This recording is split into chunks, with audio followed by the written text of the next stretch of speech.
Well, a good afternoon. This is Younib TV News at 1. My name is Joseph Kamau. On to our first stories. Kenya are now concerned about the plan to hike the excise duty on money transfer services from 15% to 20%. This is a significant because the proposal of finance changes aim to increase excise duty on money transfer firms that claim the consumer will pay the cost. Has achieved financial inclusion, it is because of M-Pesa.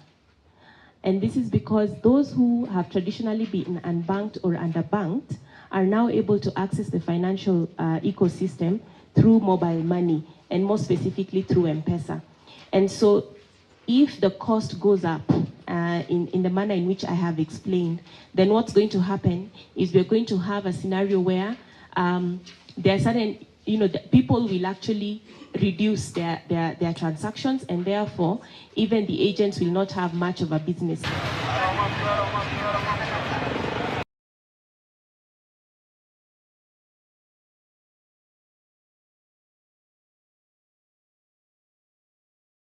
Nowadays, you need to log into eCitizen to even pay your taxes. Even with the introduction of e-teams, they also provided a platform on eCitizen where you can issue your invoice. As much as you're saying then that you need to issue e-teams invoices even through eCitizen, then you need to have access to the platforms that allow you to access eCitizen, and data is one of the key items that you need to be able to access these services. So what we are saying is increasing the cost on internet and data services, then we'll have a ripple effect.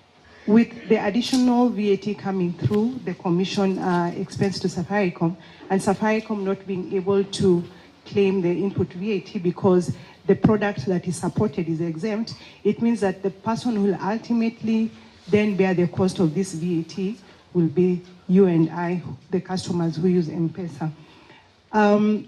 What then this means is that for all Kenyans who use this product, and maybe I could just explain that we have about 33 million customers who are 90-day active M-Pesa customers.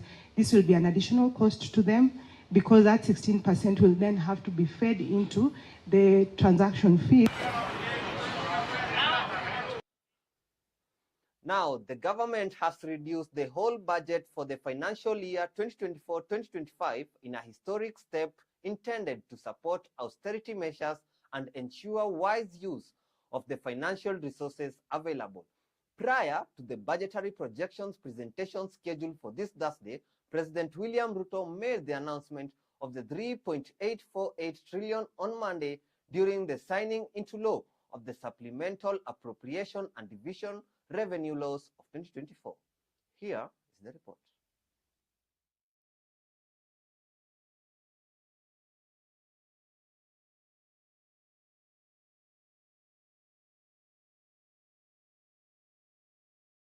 The bill advances the administration's fiscal consolidation plan through expenditure rationalization.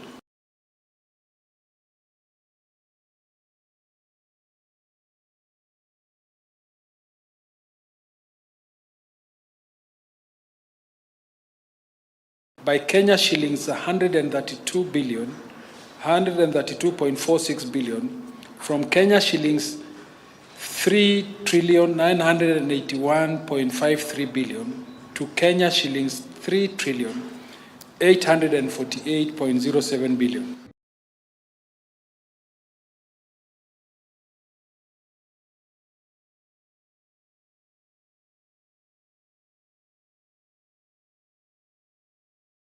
And the Division of Revenue Bill 2024.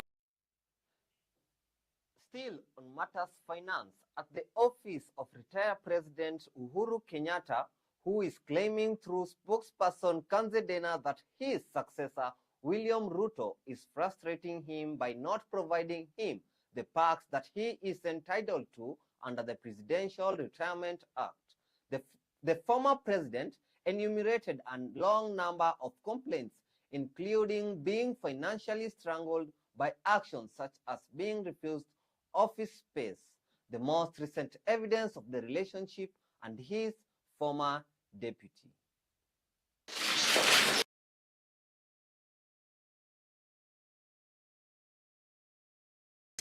It is difficult to assess and understand why the actions that have been taken by State House have been taken, but we just notice that there's a reluctance, yes, towards aiding us. The financial year 2023-2024 that ends in a few weeks, the budget allocation for this office was 503 million shillings. The year is ending without the office having any access to this allocation.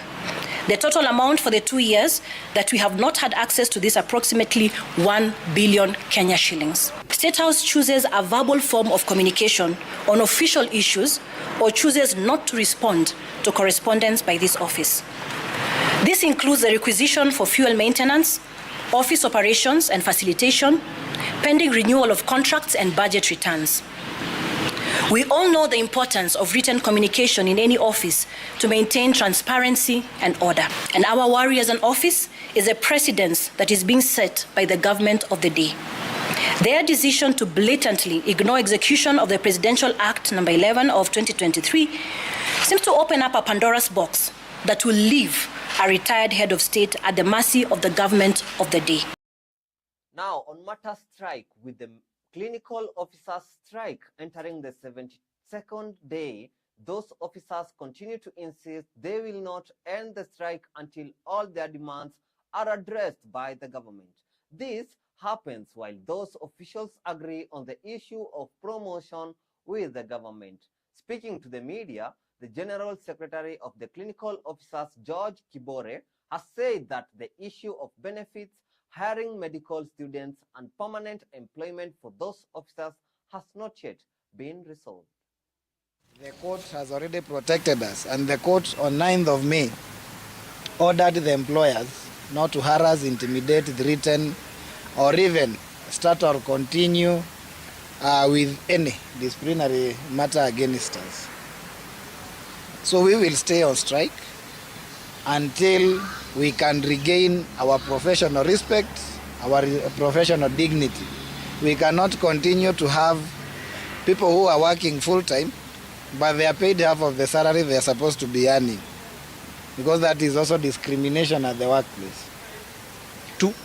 Tunajaribu kuiongelesha serikali waweze kuweka mikakati ya kuafikia afya kwa wote, ndio waweze kuajiri wahudumu wa afya wanaotosha, hospitali zetu ziweze kuhudumu ama kupeana huduma kama vile inavyohitajika.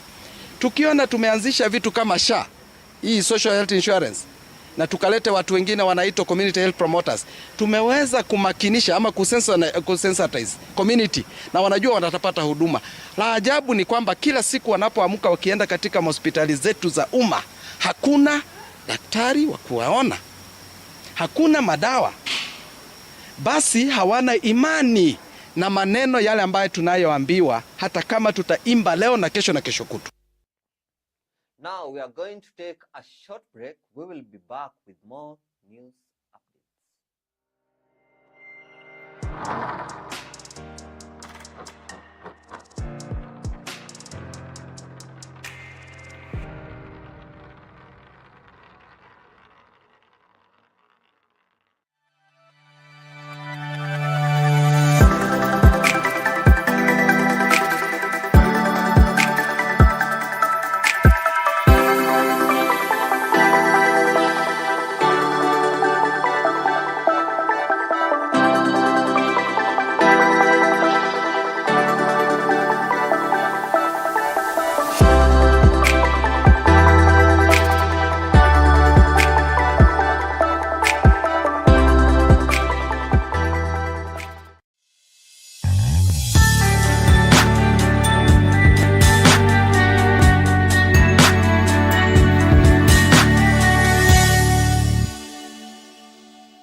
Je, wewe ni mfanyabiashara katika sekta ya elimu, afya bora, usafiri ama unamiliki kampuni yoyote ile?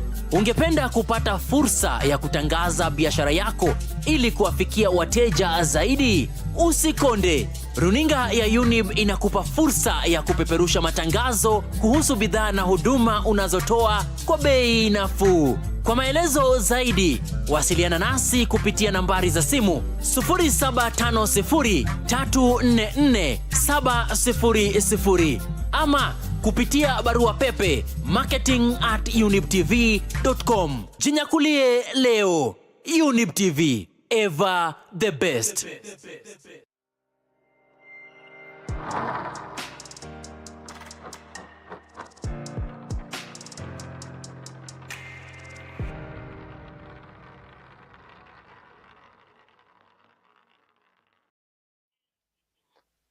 Welcome back. Now, the villagers of Kisumu County are now asking for help from the government to find the 2 fishermen who drowned on Sunday in Lake Victoria. The fishermen drowned after their boat experienced a strong wind.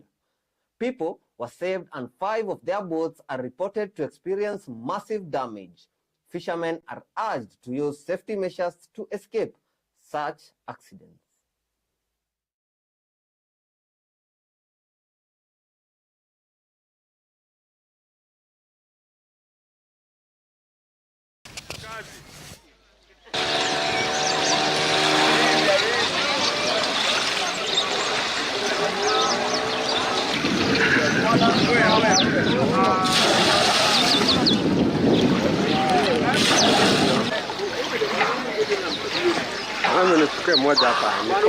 Upepo ilipata kama watu hajakula, ikazunguka tukazunguka mpaka saa 7 mpaka boti zingine, akaona mimi nilibaki na torch, nikamleka hao maboti, ndio maboti ndio alisaidia. Incident that occurred yesterday, those 2 people who drowned did not wear life jackets. So what I want to stress on to fishermen to wear life jacket.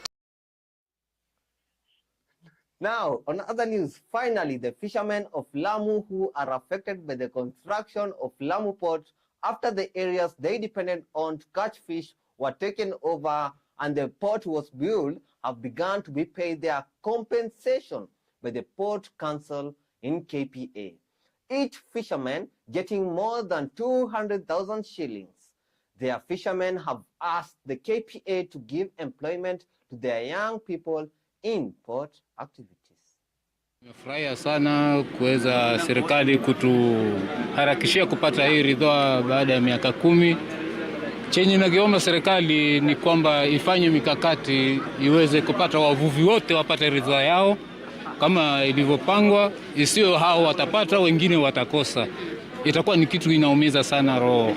Isitoshe, kupitia kwa hii ridhaa ambao kwa inalipwa, sasa inaiomba serikali ikae chini ifikirie ya kwamba 240,600 itafanyia nini mvuvi, kwa maana kila mmoja ako na uzito wake. So kama mimi nikiwa na mtoto 7 na wote hao wako kwa masomo, je, hizo 240,600 zitanifalia nini mimi? Compensation tunajua sisi ni milioni kuendelea mbele, ambao mtu akipewa ataweza kufanya kitu na ataweza kujiendesha. Hiyo 200,000 ambayo unapata 40,000 ni pesa ya matumizi ya mwezi mmoja. Sasa mtu atapewa 240,000 kisha ambapo kwa kwati ni malipo ya wavuvi ya compensation yao ya bahari. Naona hiyo ni kitu ambacho kimefanyika ni kama kimeonevu sana.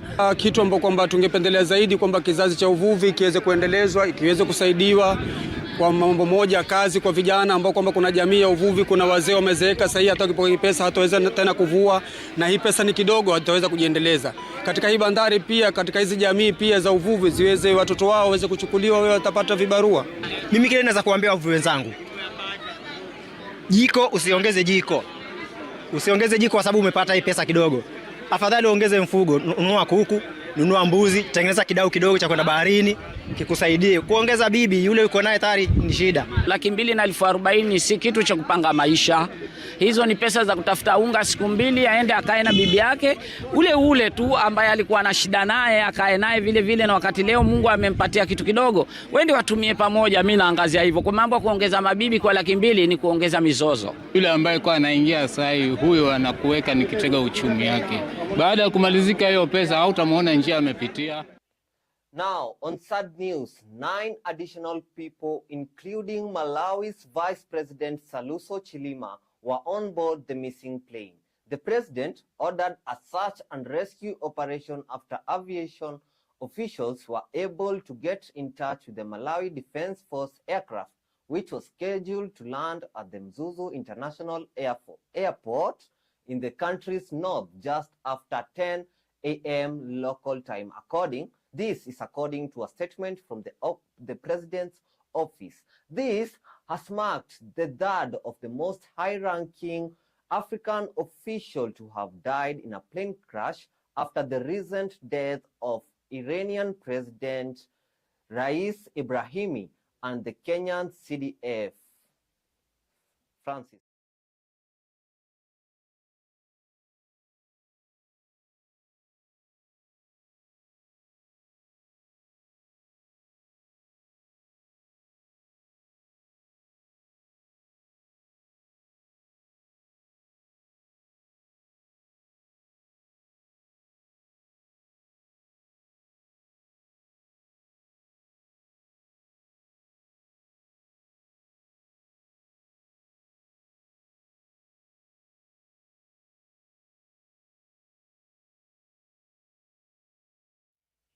Now we have come to the end of our news here at Younib TV. My name is Joseph Kamau. Remember, asking for help is a sign of strength.